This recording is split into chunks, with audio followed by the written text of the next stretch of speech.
Okay, we're going to go ahead and get started. It's a couple minutes after 6 here.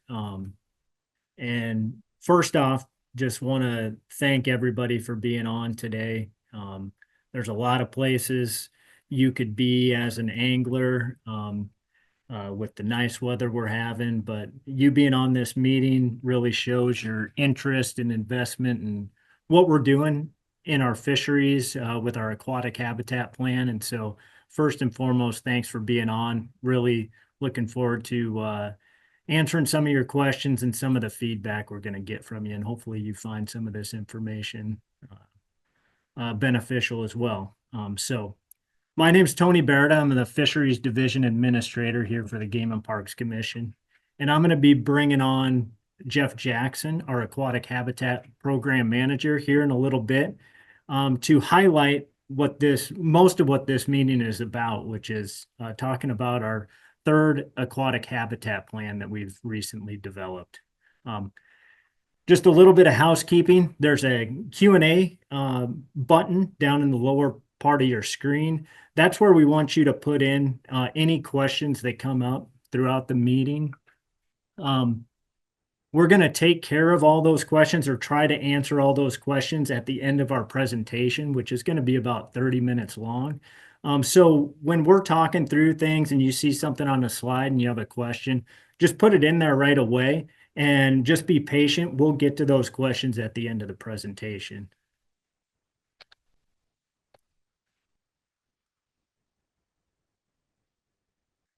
So I just want to put in a plug for some of our other meetings that are going to be happening throughout the week. We have our Southeast District meeting after this meeting at 7:30 tonight. Our northern tier, Northeast and Northwest, will have their respective meetings tomorrow night. And then on Wednesday night, we'll have South Central and our Southwest District meetings. And you can go online on our website, on our interactive calendar, on our Facebook links, and register for those meetings just like you did this one. And also, please know that if you can't make it to one of these meetings, we are going to be posting recordings of our meetings on our YouTube channel like we have done in years past. Go in there, go in and search our conference and sessions channel, and you'll be able to find all of our meetings there. So I encourage you to check those out if you do miss one of these meetings that you were interested in.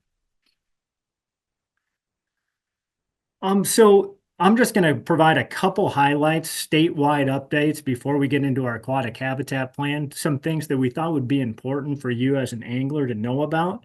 And one of the tools that we use to improve our fisheries, enhance our fisheries is stocking. And to do that, we utilize our 5 hatcheries throughout the state. And I just wanted to highlight one of our projects that we have had going on for the last couple of years at our North Platte Fish Hatchery. We've conducted a pond lining project where we've had earthen ponds being lined now to conserve water, increase our nutrient retention, and be able to really provide the food in those hatchery ponds to better our production, our biomass, our growth of our fish. And so we've done a large scale lining project with contractors as well as a lot of internal hatchery staff and others work to really improve our facility at North Platte. And just some early indications from some of our first ponds that we lined, we were able to do some comparisons between lined and unlined ponds, and we're seeing early improvements already in our growth. These are of walleye and saugeye in these ponds for the same amount of time. And in turn, we hope and we think that the benefit is going to be for the angler, because if we're stocking out fish with greater biomass, larger products, we hope that in turn help those fisheries along and gets fish in the angler's hands. So we thought that was going to be something that would be important to highlight, and just know there's a lot of work going in the background to make our fisheries what they are. So talking about our hatchery system. They're in the midst of a huge project right now going on as well with our spring trout stocking program. We have trout that have been going out all month long in March. And in total, we plan to stock over 57,000 trout in the month of March in 46 different water bodies. These trout are raised in a couple of our different hatchery facilities, and they're stocked out into a lot of different areas throughout the state, a lot of urban and community ponds to really get folks out during this early spring time period. Children, novice anglers, even avid anglers, fly fishermen, really see the benefit of these trout stockings in the spring. And we're going to continue those as we move into April with an additional 28,000 plus fish that are going into these water bodies. You can find all of these stockings after they've been done at our on our website at outdoornebraska.gov, and you search fish stockings there. It provides the list of where we're going to be stocking fish, our trout species at least, and then it provides the specific data on when and where and how many fish were stocked. So check that out. You might be noticing a little bit of a difference in size if you have been out at some of our put and take trout waters this spring. We've been raising fish a little bit larger this year, which has been a shift from previous years. And that in part is due to some previous research that has been done and also feedback from anglers that have provided some information through a survey that we've sent out. We have this QR code on signs at a lot of our put and take trout fisheries, and we've advertised this survey online and in our social media channels. And if you haven't taken it already, we would really appreciate your feedback. If you do have an interest in our put and take trout program, a lot of the information that we're getting from this survey is going to go towards that program and how we see that moving into the future. And so, speaking of children and novice anglers, we have a program that really focuses in on those individuals to take them to the next step in their angling journey. And that's with our youth fishing instructor program. Our aquatic education program manager, Larry Pape, runs a statewide program. And the heart of that is through the help that he gets from fishing instructors and volunteers throughout the state. And we're conducting training sessions for anybody that would maybe be interested in becoming a youth fishing instructor. And you can see those dates as well as the locations and times on the slide there. And so we'd encourage you to go to our calendar. You can register for these events, and you can reach out to Larry at that email as well. And this provides a great time to not only recognize that program, but recognize the individuals that have put in a ton of time and effort to help this program and really to help Game and Parks and the fishing community in general in Nebraska. If you're on here and you're a part of this program, we truly appreciate the work you've done, and we hope that you inspire others to be a part of this program as well. Speaking of help, we're also going to be seeking some volunteers and help to take part in a live imaging sonar study. Now, we know that live imaging sonar, if you're on this meeting, you likely know that it's one of the hot topics in the fishing community right now. And it's a hot topic because there's folks on both ends of the spectrum trying to figure out if there is going to be an impact or if there currently is an impact on our fish populations. And so we're embarking on a study ourselves to try to answer some of those things within Nebraska. There's overall concerns with overexploitation, and our concern is mainly with our panfish species.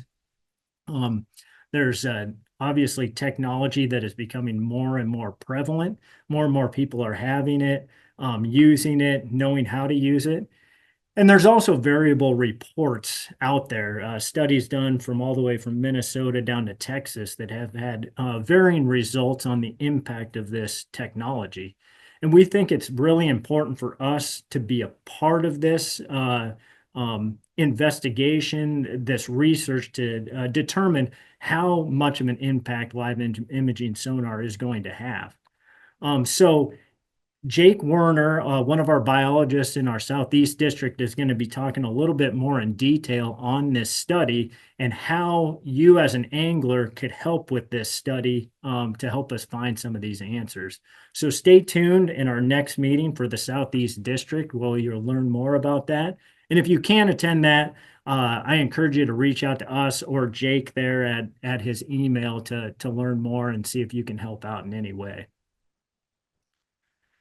One of the last things I wanted to touch on for our kind of our statewide updates before we delve into our aquatic habitat plan is our aquatic invasive species that can be very impactful and detrimental to our aquatic habitat.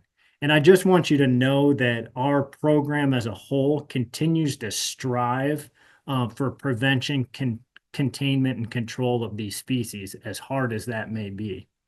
We have a program that delves into a lot of different aspects of aquatic invasive species, including watercraft inspections, aquatic plant management, and a number of different other sampling and monitoring efforts.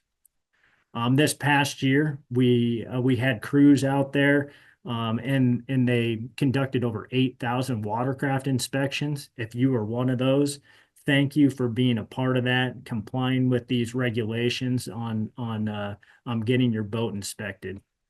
And just know that this coming year, we have a full slate of technicians out there that are going to be out there inspecting boats again at some of your most favorite water bodies. So look for them and please be patient with them as they work through and really help protect our resources. And lastly, you know, part of this, and we want to thank you as our anglers of being in the know of an aquatic invasive species and doing your part in clean, drain, and dry. You all are part of the reason why we are seeing a lack of spread of some of our aquatic invasive species across our landscape. And so please keep doing a great job of clean, drain, and dry. We really appreciate it. Our aquatic resources are benefiting from that.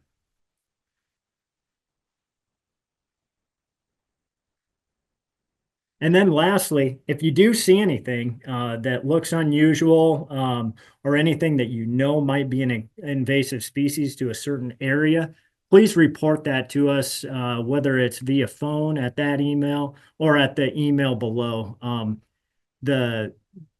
Some of the most important things is timely response when aquatic invasive species do infest a water body. So we appreciate your looking out and reporting if you do find something. And so with that kind of leads us right into you know, our aquatic habitat program. Jeff Jackson is going to come on and talk about our program as a whole, and then talk about the plan that we've developed to push us into the next 15 years of fisheries management and aquatic habitat management in Nebraska. And once again, keep putting questions into the Q&A portion of the webinar. We're going to get to those after Jeff's done talking. And so just please, anything that you have, just pop it in there and we'll get to them. And so with that, Jeff, take it away. Okay. Thanks, Tony. You hear me okay? Yep. Yep. Okay. Yeah, we want to accomplish a couple things tonight. First of all, I'm going to kind of cover some of the projects that we've completed or nearly completed here in this last year. So we have 6 different projects I'm going to talk about. And then the second part is we kind of want to introduce you to the third aquatic habitat plan and kind of give you a picture of where we're going here with our aquatic habitat resources over the next 15 years. So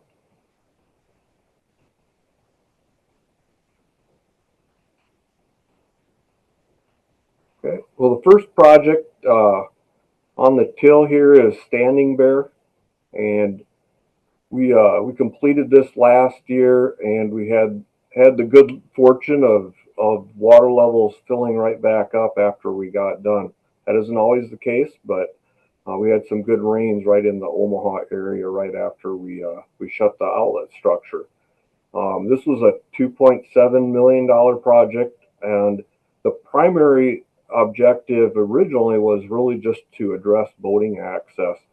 We had a single boat ramp that we had a lot of traffic issues with the parking lot, so we wanted to address those. So we installed a double ramp. We added some jetties here to provide angler access and protect boaters as they're unloading and loading. And we also added a kayak launch in this area. On the north side, we added some angler access with these concrete groins, and we also added some habitat features along this edge with these shoals, and there's also some vegetation barriers throughout the reservoir. So we're excited about this project. We had the fishery renovated, and it's been restocked over a year and a half ago. We've stocked bass, bluegill, channel catfish, and saugeye, and I believe crappie are going to be stocked this spring sometime. So excited for our anglers in the Omaha area. I think it's going to be a good resource.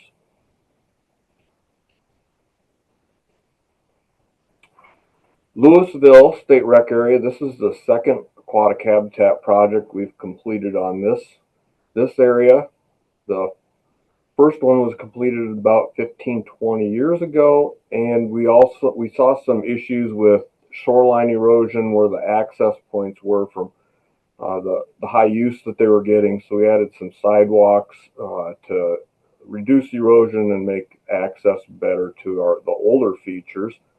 And we also had some issues with some deck rotting, and so we installed new decking on a lot of those features. But then, in addition to that, we added 6 more access points. With you look on your lower left area, you can see the groins that were installed. We also did some excavation in that area. We did some of these smaller access points on a couple areas that get you down to the shoreline and get you a little bit past the vegetation as well. And then anytime we do a project, we like to introduce some new features that we haven't tried before. We're using these artificial habitat structures in Louisville, and since these lakes stratify during early June through September, we're providing some habitat for our fisheries out in the main reservoir with these structures, because they stick up about 12 to 15 feet. And we'll be evaluating those to see how well they work as we go. And if they work well, we'll be trying them at some other reservoirs as well.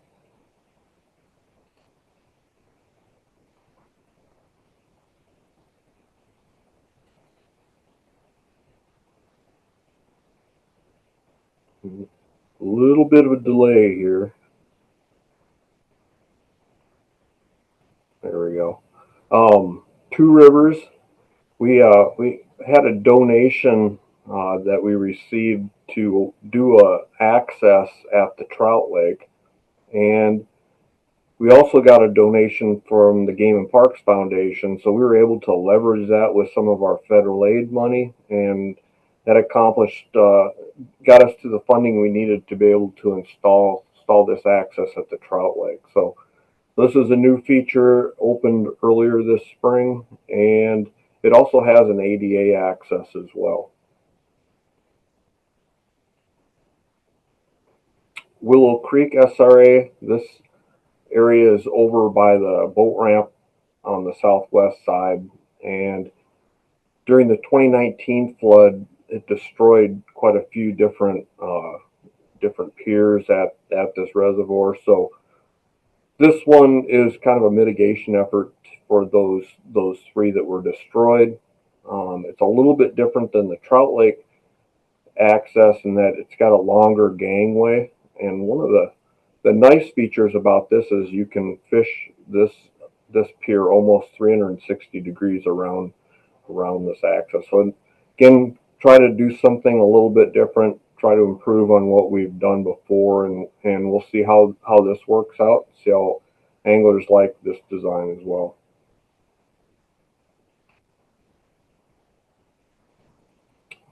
Harlan County Reservoir, this is one of the largest aquatic habitat projects that we've ever completed, and was only possible through the U.S. Army Corps 1135 program, which is a aquatic restoration program. This one is cost almost $10 million and was possible because of the Corps' 75% cost share here. And we're accomplishing a couple different things. One, as you can see in that upper photo, the Methodist Cove becomes completely separated from the main reservoir after just a 3-4 foot of drawdown during the irrigation season. So the first part of this was to dredge a channel back into the bay, and then we also added some habitat features back in the bay, which is some artificial habitat as well as a lot of cedar tree. And then the other stage of this was to protect that cove once we reconnected them. So there's a large jetty coming off the bank, and it not only features as a good angler access feature, but it also helps protect that lateral drift, which is what closed that bay in the first place. And the other feature that's a little bit harder to tell along here is it's kind of an underwater shoal that helps protect that bay as the reservoir goes down as well. So a couple different protections, and then we also have some rock riprap along the shoreline to protect it at higher water levels. So again, we're going to see how this works and see if it's something that we can apply to other reservoirs. And Lake Maloney, we're really excited about this. This is kind of a takeoff of an access project we did at Johnson a few years ago. $1.1 million, and it includes several different features. One is this jetty pier that's located right by where the water flows into the inlet, and then the other part is further up the inlet, and it has ADA access to this. And then another part we added were some underwater shoals along this area as kind of fish attractors. And we identified those shoals because they're fairly difficult to see from the access here, but they're identified with some little fish imprints along the front of that wall. So excited. Hope our anglers get a lot of use out of this, and it's scheduled to be open here very soon.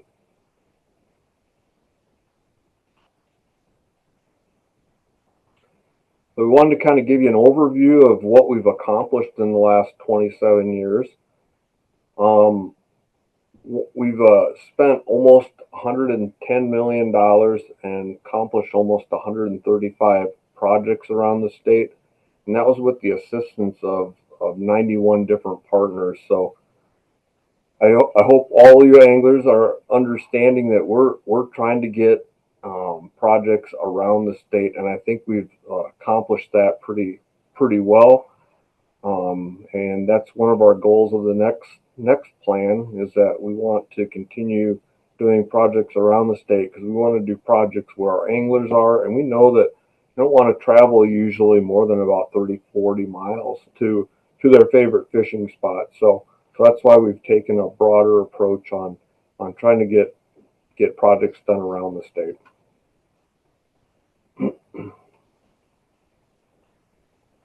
So our first plan was produced in 1997, and we had 53 different projects that were part of that plan.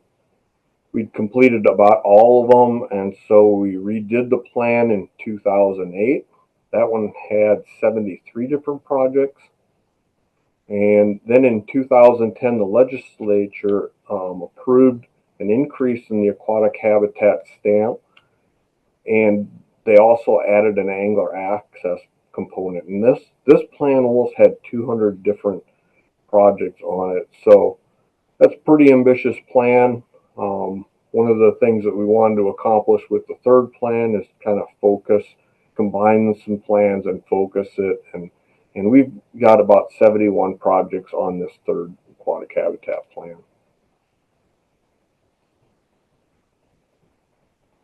So just to go through a few questions on why do we need a new plan?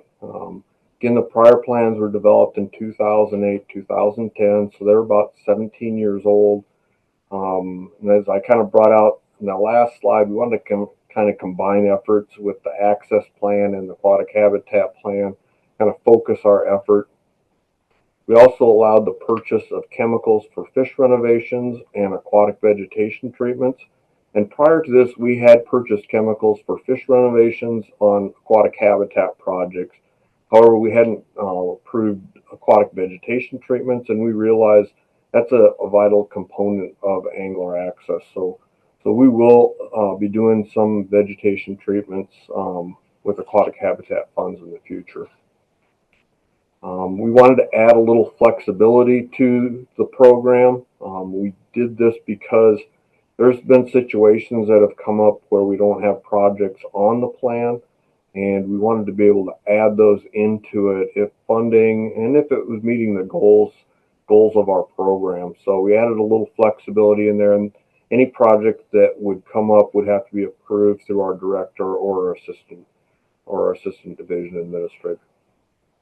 New staff, we've had a lot of new staff in the last 5 to 10 years, and our field staff are a vital part of our aquatic habitat program. I'm one-man show, so doing projects throughout the state takes a lot of time and effort, and our field staff are vital in helping this program along. So with the new staff, we wanted to allow their input, and when they have input, then they have a lot more buy-in, and we have a lot more of a successful program. And lastly, we wanted a kind of a seamless transition into this, and so a lot of the projects that I'm going to be talking about tonight are actually in the design phase. And that phase takes us usually right around a year to complete. So we wanted that seamless transition, and like I said, we're in the design phase right now. So I promise you I won't cover every project on every district. I'm just going to give you a sampler so you know kind of where we're going in the next few years. In the Southwest District, we have proposed 14 project locations, and I'm going to include a few of the Southwest reservoirs and talk a little bit about Lake McConaughey as well. So a few years ago, we did some habitat shoals at Swanson, and one of the reasons I like these shoals is that we don't have to go outside our agency to do the design and permitting. We can do that in-house. They're fairly simple that way. Saves us anywhere from 15 to 20% on our project costs. So it's valuable, and we can do these in-house. And if they're prove positive as far as some habitat. These we try to get these out into about 8 to 12 foot of water, and we'd actually bid out Medicine Creek last year, but that area got a significant amount of rain last year, which never gonna cough at getting some extra rain in that area. So we put the project off a little bit, and we're going to have a contractor on there working probably in July or August to do these 42 habitat shoals there. And the nice thing about both Swanson and Medicine Creek were we had a 75% cost share with the Bureau. So we're leveraging your money, and we're making it go as far as possible.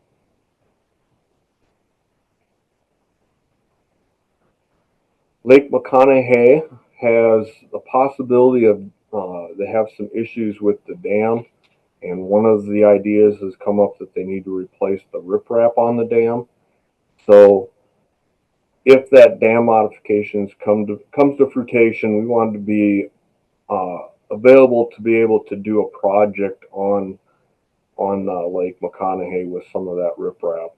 Um, One of the things that McConaughey has a lot of issues with is this lateral drift of the sand, and you can kind of see in this picture that Martin Bay has been somewhat protected by that jetty or that land piece of land that sticks out there, and we still have some depth behind that. One of the ideas is that we could extend that out, maybe do some deepening in here, and you can see down in the corner that's the low level or the low water ramp for Martin Bay, and our park staff continuously have to remove that sand that drifts across there. So doing some protection for that boat ramp might serve to not only add some habitat in that area, but also help to preserve and reduce maintenance on that ramp. So it's an idea that we have if that comes along.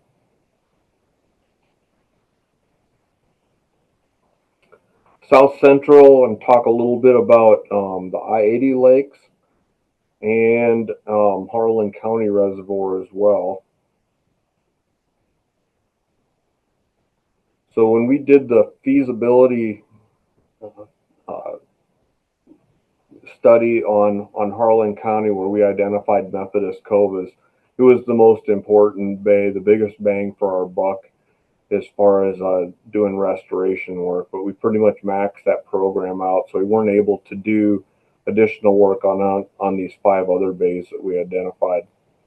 So the Corps of Engineers has already been rocking some of the areas around some of these bays, and they've been a really good partner on Methodist Cove. So we think we can continue to partner with them to do some restoration work on several other bays, and the reason why the bays are really important is they're important habitat for our crappie species. They use them to spawn. They use them for rearing their young, and so if we can do any restoration work to keep those bays open, we'll be helping to improve our crappie population there.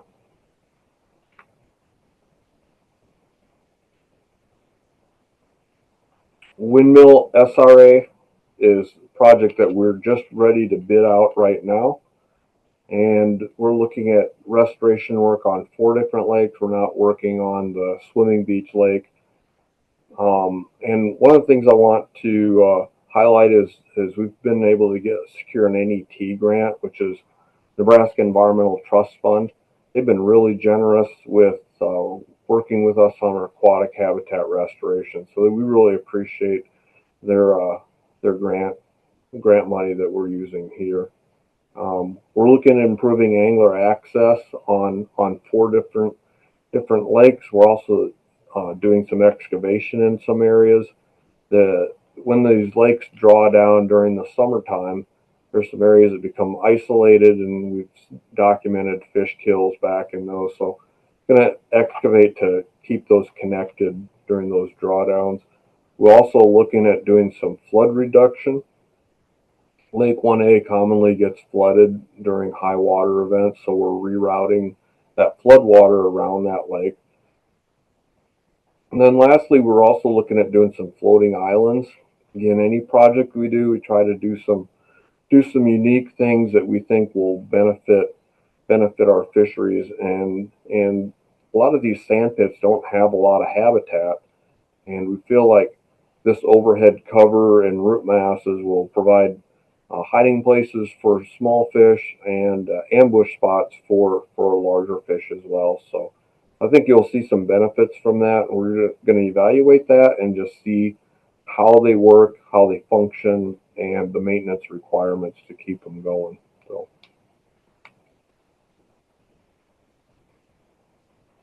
and the I-80 lakes, these extend out into the Southwest District as well.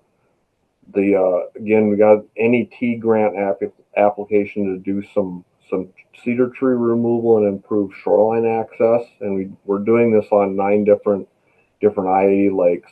And as part of that grant, we're also looking at purchasing this habitat barge, which will allow us to do habitat work on in these sand pits when the water is still up, or in areas where we still have high water.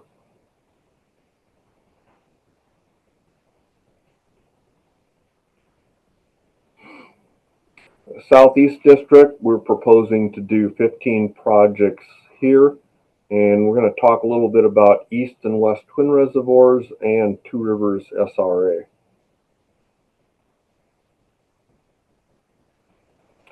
In Two Rivers, we're probably going to accomplish a lot of the same things that we did at the Louisville reservoirs. Again, angler access is important on these sand pits. Adding some habitat structures, such as what we've done already at Louisville, is a possibility.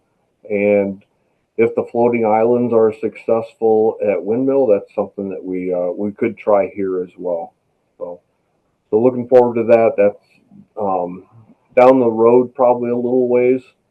We have a pretty large project that we're looking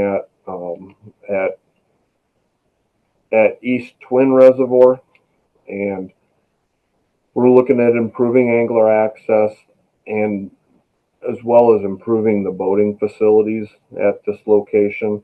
The boating facilities have really need some work. They're pretty difficult to use in conjunction with the parking. So that's something that we'll certainly address during this. Since this is a WMA, we don't do the level of improvements on angler access as we would do at something like Conestoga or the Louisville. It's going to be more of a primitive access. But just to give you a little bit of a feel for the hill that we have to climb on this reservoir has lost 50% of its volume over the last 60 years. So that's an estimate of almost 2.25 million cubic yards. And if you were to try to restore all of that back to the original conditions, we estimated cost about $22 million, and that's just for excavation and disposal. And just to give you an idea of what that would look like, that'd be about 135 football fields piled on top of each other. So we'd have a pretty good hill there to do that type of restoration work, and we won't. We're probably looking at doing a reduced amount of excavation to improve access and remove some sediment that's come in, but not certainly a full restoration.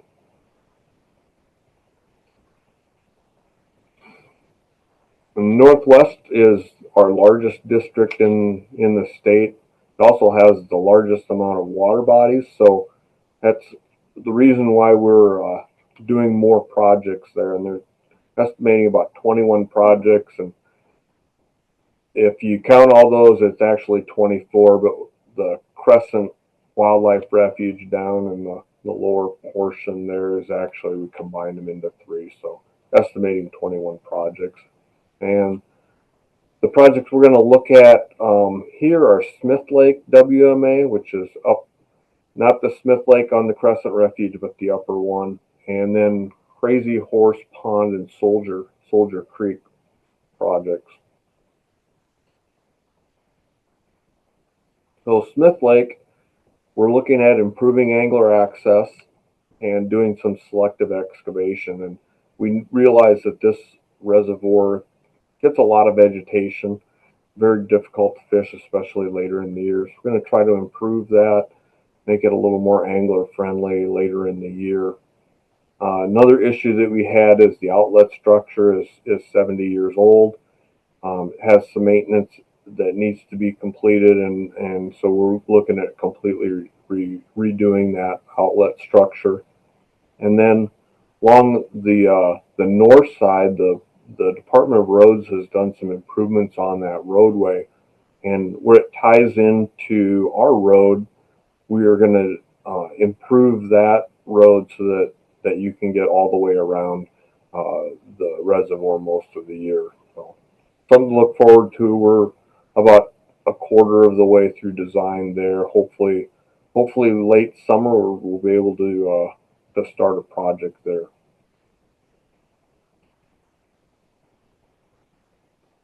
And this is probably the largest project we're looking at working on this next year.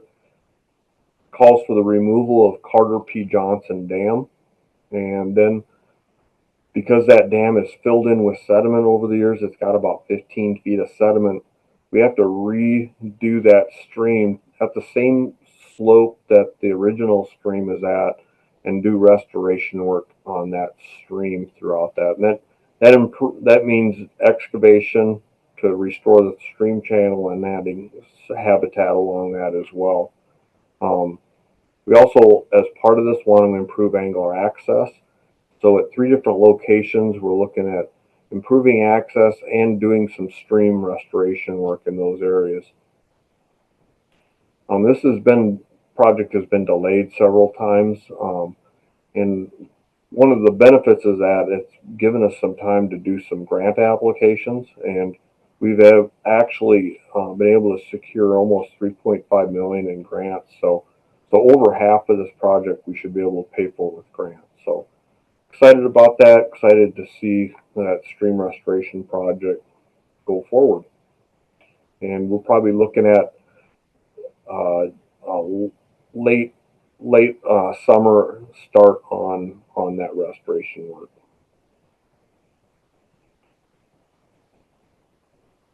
And Northeast, I'm just going to cover one project on here, and we're going to talk a little bit about Niobrara State Park.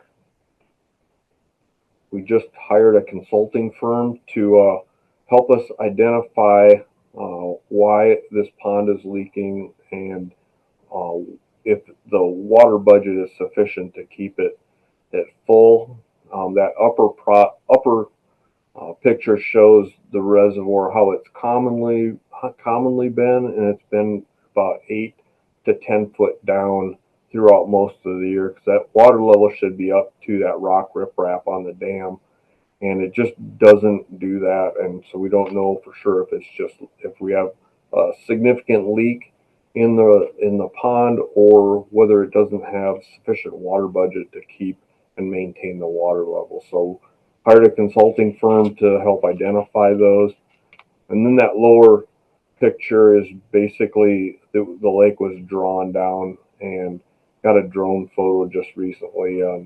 Show you what the present condition is. We need to have that thing drawn all the way down when we're doing some pond liming or restoration work there.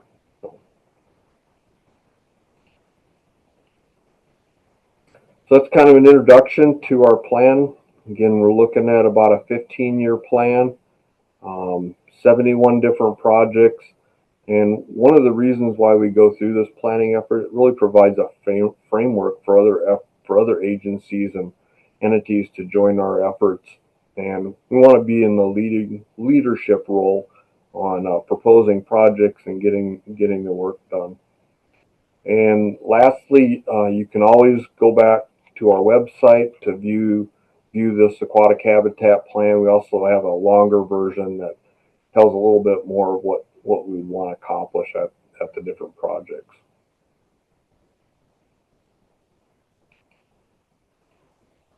So with that, I'm going to hand it back over to Tony. And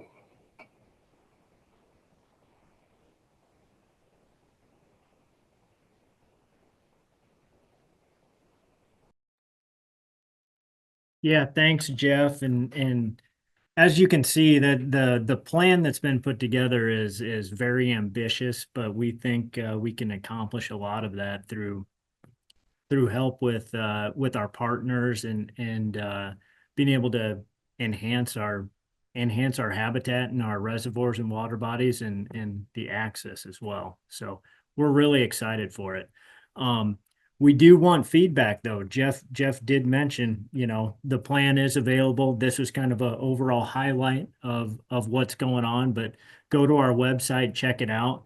Um, my contact information and Jeff's contact information are on the slide right now. We'd love to hear from you. Love to hear about some of the ideas you have in some of your regions and water bodies, because your input is valuable. And so never hesitate to reach out, not only on the aquatic habitat plan itself, but on anything statewide fisheries. We'd love to be able to have those conversations. And so with that, I know we've had some questions come into the Q&A bar. And I encourage you, for those that have questions, please put them in there. And we're going to start picking away at those, and we'll bring on Jordan Cott, who is our moderator for the evening. His day job is our private waters and community waters program specialist. But he's going to be helping us out, trying to answer the questions that you have out there. Jordan? Thank you, Tony. As Tony mentioned, keep the questions coming, and we'll kind of jump around and try to get to all of them here with the time we got. So the first one, Jeff, dealing with the Rockford SRA and the plans you mentioned for that. Are there any plans, probably working with the county, to fix the blacktop road on the east side of Rockford, kind of leading into the park down there?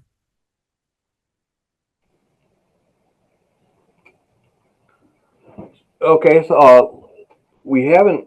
We usually start any of our aquatic habitat projects with our district staff will put together a plan, and we usually will start from there. But I can tell you that some of the issues is we've got carp and white perch in that reservoir, which would certainly require a drawdown and a fish renovation.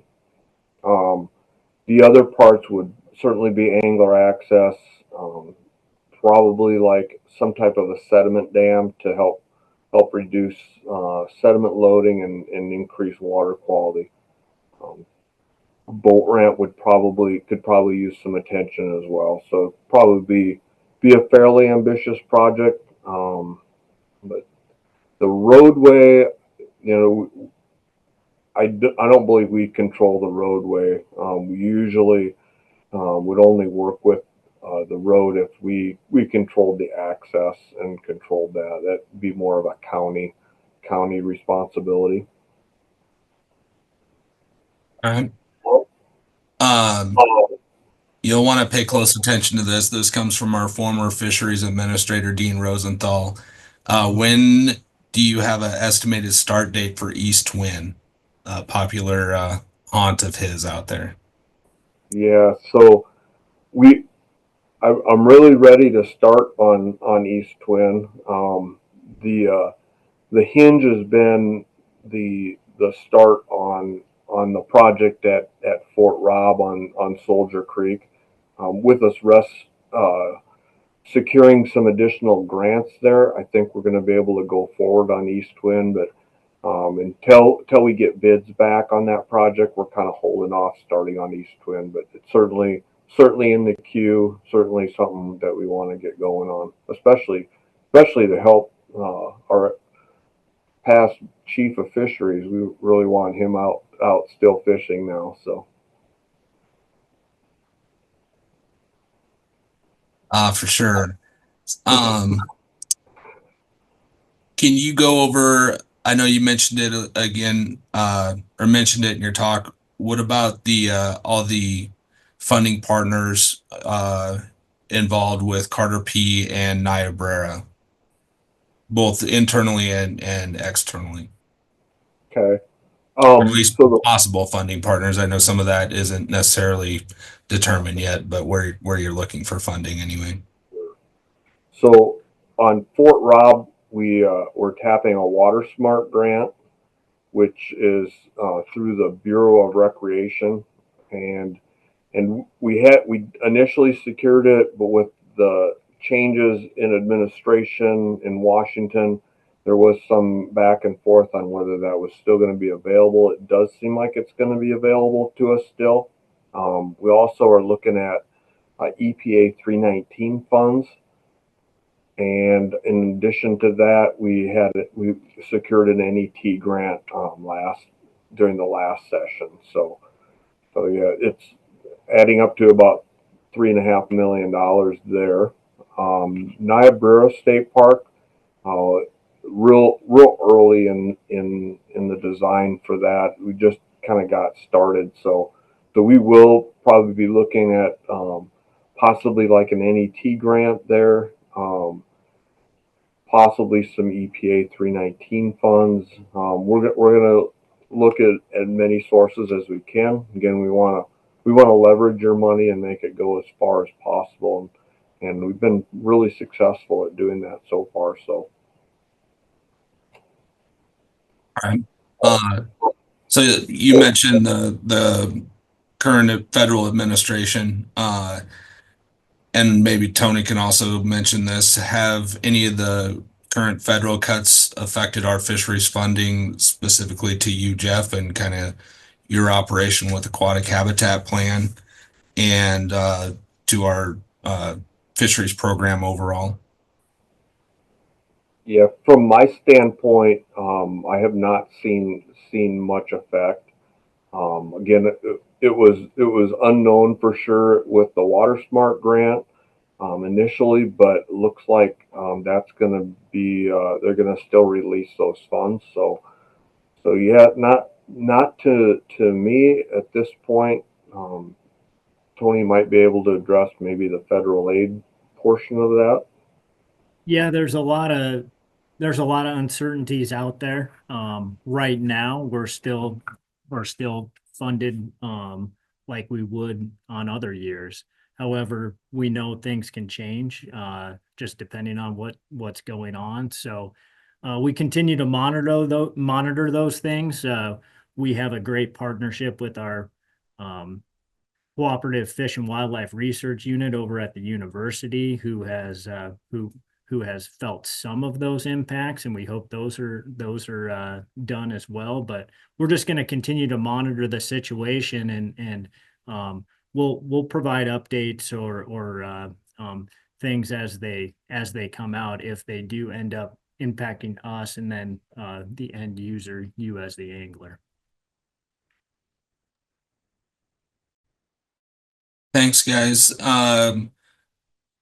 Jeff, another topic here. So a lot of pretty much all the projects you mentioned or highlighted had to deal with lakes or reservoirs. Do you do any stream habitat work?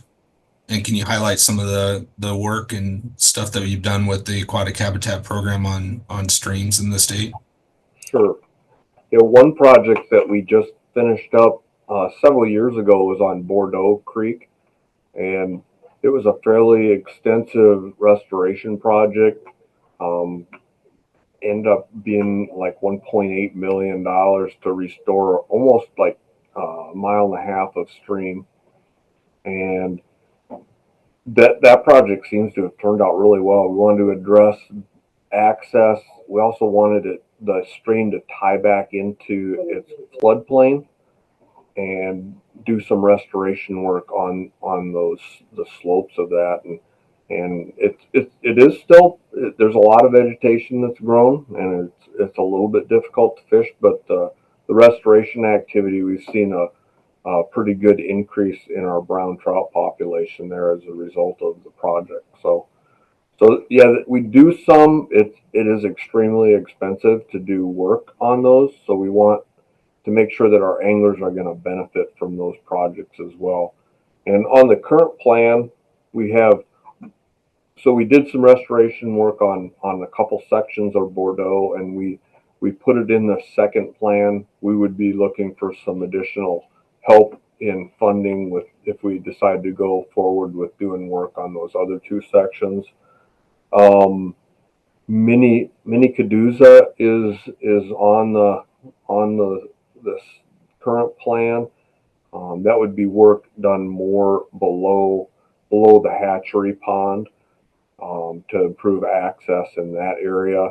We're kind of holding back on that because the mill pond, which is a couple miles up above that, has, from what I understand, has been declared a high hazard dam. So similar to what we're doing at Fort Robb, that work could be going on that dam as well. So we want to do work that we want to make sure that it has a longevity to it if we do work there. So we're going to kind of hold back on doing any work there until we find out what the plan is for the mill pond.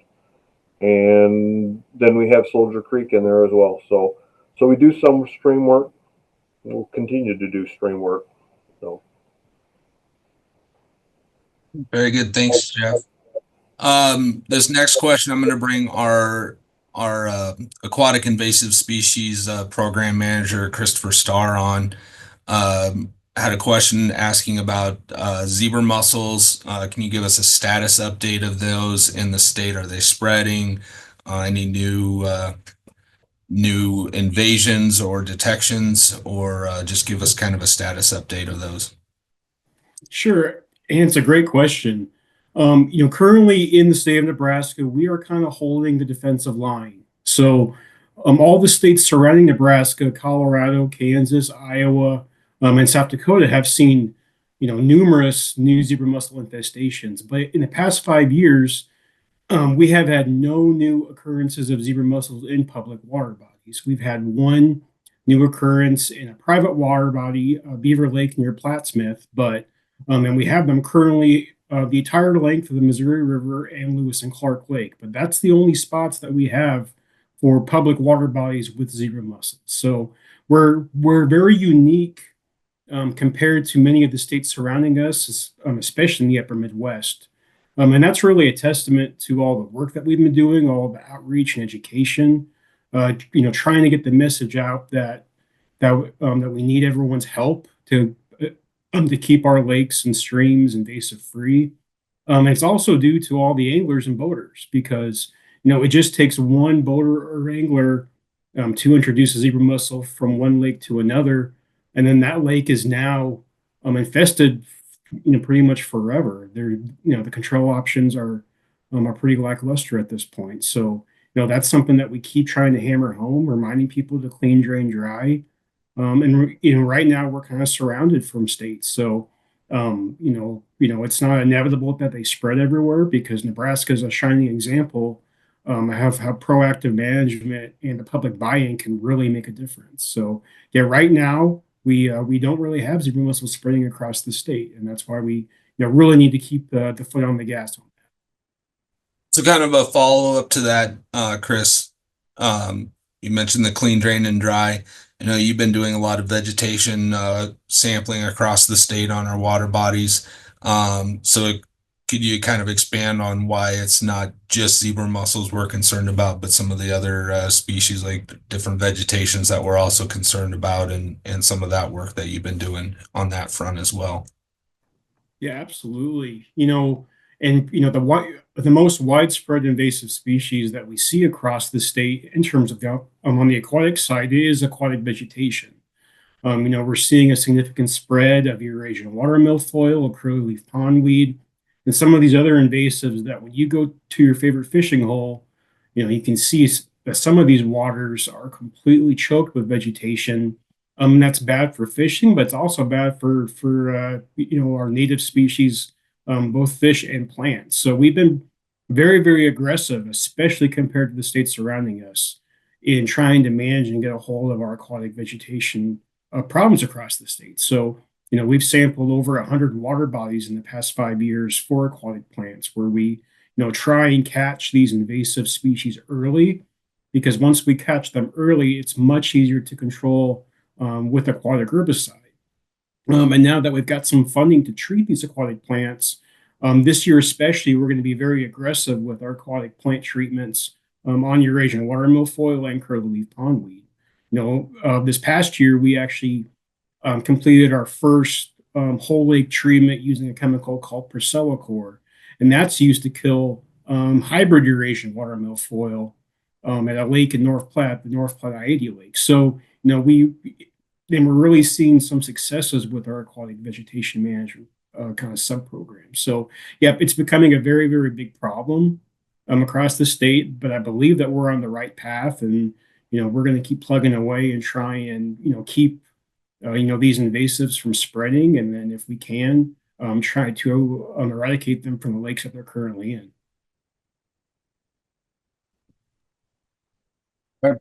Thanks, Chris. I think we got time for maybe one more question here before we got to wrap up.